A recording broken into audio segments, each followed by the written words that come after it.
Good afternoon. I'm going to read about translation tools. Number 1, Google Translator.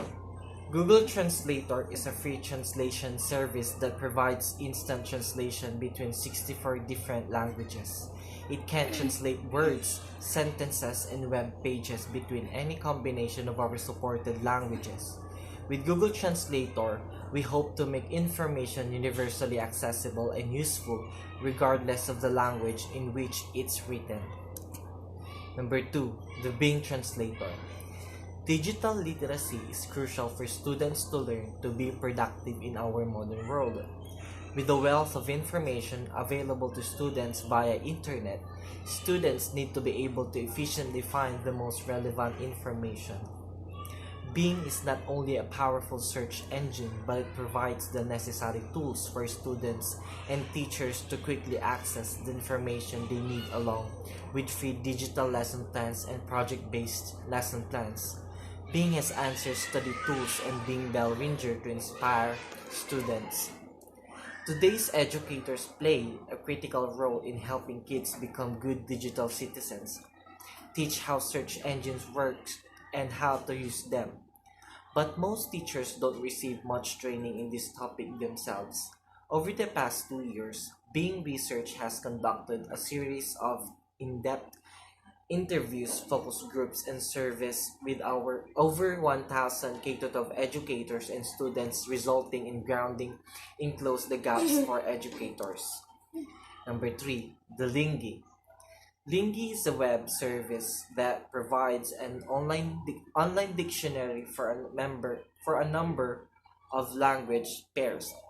Unlike similar services such as LEO or Lingi incorporates a search engine that provides access to large amounts of bilingual sentence pairs found online.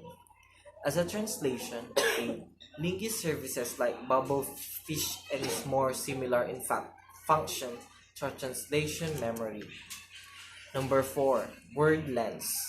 WordLens was an augmented reality translation application from Quest Visual.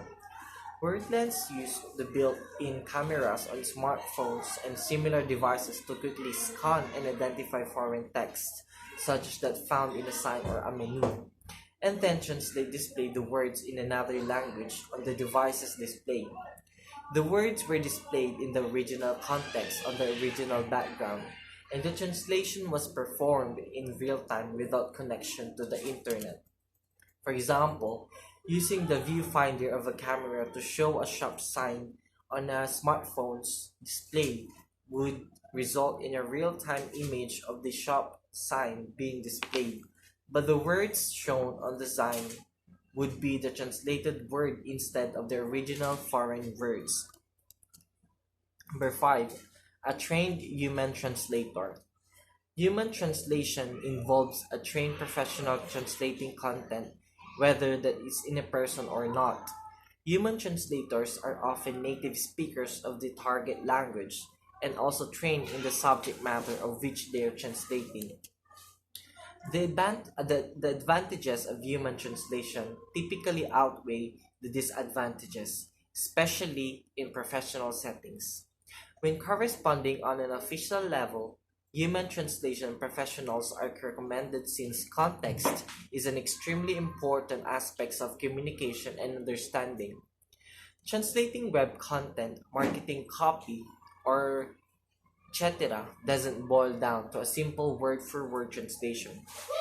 In order to convey a brand's identity and the appropriate message, a human needs to interpret what is being said beyond the actual words, and then find the right way to say it in the target language. Each language has its own nuances, details, and cultural rules, and working with a trained human translator will also ensure consistency in messaging across all languages. The only real disadvantage to using a human translator would be in instances that require understanding or communicating the gist of something in an unofficial correspondence. In these cases, you probably wouldn't want to spend the money or time on human translation. And that's all. Thank you.